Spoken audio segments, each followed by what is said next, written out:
It's very easy to look at what your character is just doing on the page, in the score. But really, every time you're off stage, the character continues to live their life. We just can't see it.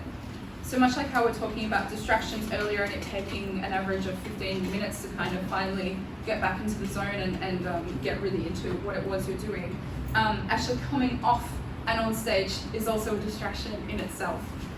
So a way around this is you can fill in the gaps with dramatic continuity to keep you focused in the actual play.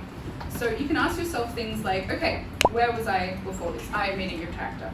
How did I get here? What could I smell on my way there? Did I see anyone on my way here? What was the weather like? And with all of this, you're able to walk on stage focused, and you also have your motivation or your subjective already in mind. I'm sure you've been talking about that with your acting coaches while you're here. So focusing on things like your dramatic intention almost acts as a meditative anchor that will keep you focused on being in the zone for your performance and less on musical or technical mistakes.